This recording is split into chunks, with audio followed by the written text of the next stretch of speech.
Welcome to Monday Morning Coffee with the Coach on the Spartan Sports Network. And now, here's your host, Walt Fowler.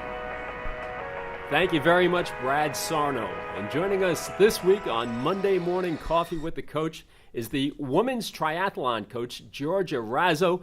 George, welcome to our show, and it's got to be an exciting time because this, like sprint football, a new sport for St. Thomas Aquinas College. Thank you for having me. Appreciate it. Give us an idea. When did you start as far as the practices, and where did you get your roster from? So we have pretty much our roster is from cross country, track and field background. We do have one athlete that was a swimmer, and she came in as a freshman, and then we also have one basketball player.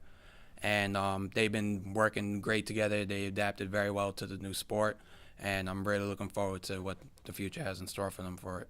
Now you have 3 events. If correct me if I'm wrong, I believe you have 3 events under your belt already.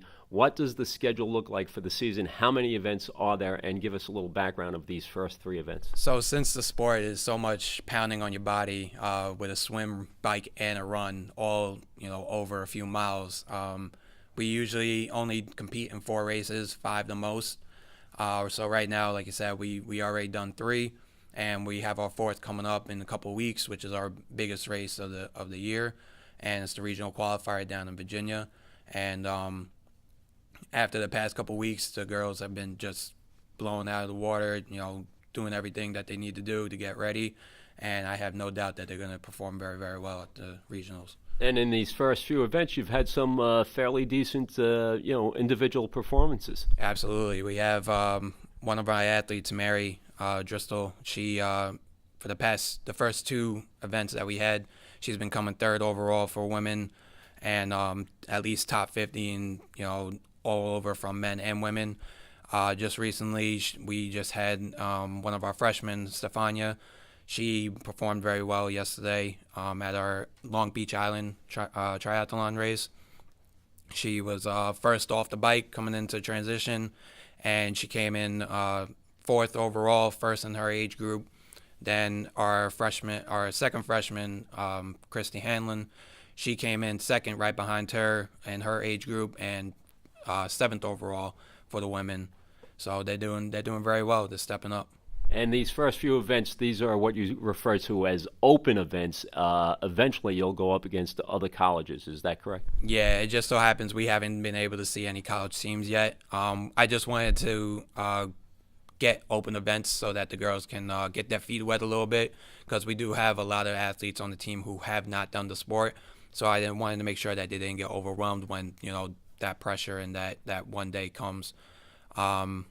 So with the regional qualifier coming up, and we have a couple of days to prepare and get little tweaks in, I have no doubt they're going to do very well. And what other schools would be involved in the regional qualifier? So a couple of D2 schools would be Damon College.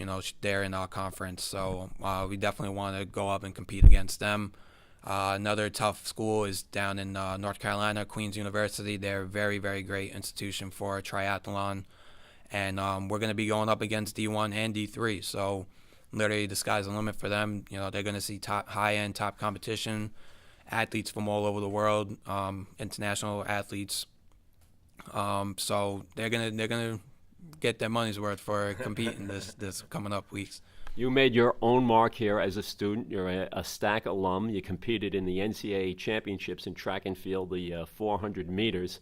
How do you go from that? How did you transition into becoming the women's triathlon coach? So it was actually pretty funny because I'm not one to run miles or anything. Anything over 400 meters is a mile to me. But I actually got into a new sport recently, which for a USA Skeleton. And I was on the developmental team. So I actually got up to go to Colorado Springs, and I actually went to go to Lake Placid, where I usually train for it. And it just so happened there were some triathletes that were there. So I got to, once I found out that I was going to be the head coach for triathlon, I was like, hey, why don't I ask, some of these triathletes some questions. Right. So I got to pick their brain a little bit. I got to figure out, what type of workouts, when to do them, how, what intensity to do them at. And they were very helpful, and I actually got to train with some of them a little bit here and there, just to see what I would be able to do, and then also what the girls would be able to do if I would have to modify or so. But I've done a couple of triathlons, in my past. I did one, earlier this summer just to get back into it a little bit. Mm-hmm. But my heart's still in track and field and skeleton. But I enjoy coaching these women. They're doing very well. Talk about the workouts a little. How does that work? Because, you're talking about 3 sports. Do you have time enough in the day to, do each sport every day, to train each sport every day, or how do you break it up? Yeah, it's really tough to, get the proper training in, when we can only train for a certain amount of hours throughout the week, for NCAA.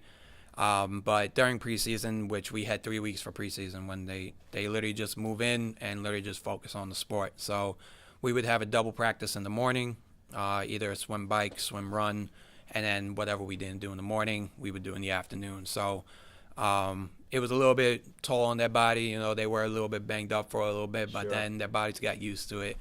Now, since school is now in session for the second, going into the 3rd week, we had to modify the workouts a little bit. We had to do, make sure that we were able to get them back in time for practice. So now, we're the earliest team getting up, 5:30 in the morning, getting ready to work out by 6, and we have them back on campus by 7:30, so that they can shower, get something in their stomach to eat, and go to class. So because the main thing is make sure that you get that education. So absolutely, and you get an early start. Let me ask you this: what's so far this 3 events in the preseason? What's been the biggest challenge for you so far? Just trying to figure out, when they first came in, just trying to figure out, where they actually stood. So after the 2nd week or so, I saw, who was the better swimmers, who were the better bikers, who was the better runners. And now, after watching them compete at this past recent weekend, everyone now, instead of having 2 weaknesses, they only have 1. So now it makes my job and my assistant's jobs a little bit easier. Now we can focus on just one of the sports and take it a little bit easier on them on the 2 that they have strengths in. Well, it sounds like you're finding your way, so good luck the rest of the season with you and the women's triathlon team. Everybody in the Stack family wishes you all the best, and it's going to be exciting to follow your progress as you go forward. Thank you very much. I really appreciate it. We're looking forward to the future. All right, thank you. And that is Georgia Razzo, the St. Thomas Aquinas College women's triathlon coach. We'll be back with a weekly wrap-up right after this. Spartan Sprint football fan, the season is underway and the Spartans are ready to play. Their next home game Saturday, October 20th, the Spartans are home against Cornell University. Game time 4 p.m. at the Torn Valley Sports Complex in Hilburn. St. Thomas Aquinas College taking on Cornell October 20th at Torn Valley. Go Spartans!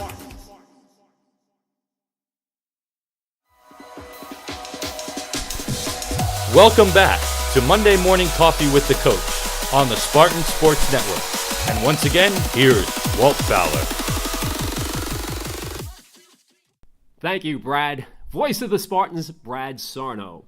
Well, it is time for our weekly wrap-up of the fall sports at St. Thomas Aquinas College. And this week we have to start with sprint football. Yes, college football is here in Sparkill as the Spartans took the field for the first time in school history, taking on Post University this past Saturday night at the Torn Valley Sports Complex in Hilburn.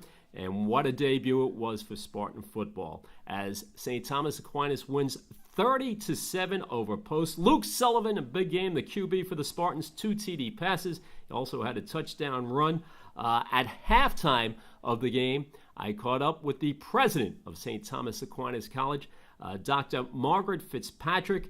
She's all excited, like the entire community is, about the football team. Bear with us. Little music in the background as it was quite exciting at halftime. But this is my interview with Dr. Fitzpatrick. Halftime here, the inaugural game for St. Thomas Aquinas College. They lead 16-0. President Fitzpatrick, you have to be thrilled with the turnout here, with the performance of the team, and just that there is college football in Rockland County. Just give me your emotions right now. I am overwhelmed with joy at, first of all, our whole athletic division. I'd like to especially thank Jerry Oswald whose vision it was to have sprint football. I'd like to thank the whole administration of athletics. We work as a team. Our students are a team. We learn from each other, and the student athletes understand that they are to perform their best on the field, to do it with the right values, and then to excel in the classroom. I couldn't be prouder as a president because they put that all together every day. Now, you said Jerry Oswald, the athletic director, had the vision for it. When did this start? This didn't start a few months ago. When was this kind of the seeds? When were the seeds planted? About 3 years ago, Jerry came to me and said, Margaret, there's a sprint college league, and I think we should be the next team in that league. So I said, find out more about it, and here we are today. And we're very thankful to the league for accepting us as members. What were the hurdles to get to this point? I think the main hurdle was to make the first decision. After that, again, Walter, everybody is a team here, so facilities came into it, student engagement came into it. Look at the crowd that we have here today. Fantastic. It's a awesome. fantastic crowd. And so once the community makes a decision, we all back it. And we're thrilled with the result. We have so many new student athletes at the college. And talking about the facility, beautiful facility here in Hilburn, the Torn Valley Sports Complex, a great venue to have your home games. That is so true. We're very glad to have this partnership. And most of all, I have to have a shout out to our new coaches. Our football coaches are great men themselves. They are great coaches, and they are instilling in our student athletes what it means to do great on the field and to be wonderful gentlemen. And head coach Matt Barry, a lot of Rockland lineage with him. Coached a lot of high school football in Rockland, and now coming into the college ranks. And he's a Rockland guy for a long, long time. And I think that Rockland's been waiting for college football. And I'm so glad that St. Thomas Aquinas College can be there on the field and present such a great team. Well, President Fitzpatrick, thank you for your time, and best of luck this season and moving forward with the Spartans and the sprint football program. Walter, thank you, and for all you do to make reporting so wonderful. Thank you. And yes, what a night it was. The Spartans winning their first ever football game 30-7. Thanks again to the president of St. Thomas Aquinas College, Dr. Margaret Fitzpatrick. Moving on to men's soccer this past week. The men's soccer team came into the week with a 3-game winning streak. They tied at Millersville 1-1. Federico Scaglione had the lone goal in that game for the Spartans. They were then 3-1-1 on the season. And then Saturday, tough loss to a very good Mercy College squad, 1-0. Jack Nicholson for the Spartans, 6 saves as the goalkeeper. So the Spartans men's soccer team is 3-2-1, 0-1 in conference play. And I caught up with head coach Graham Brown right after the game against Mercy.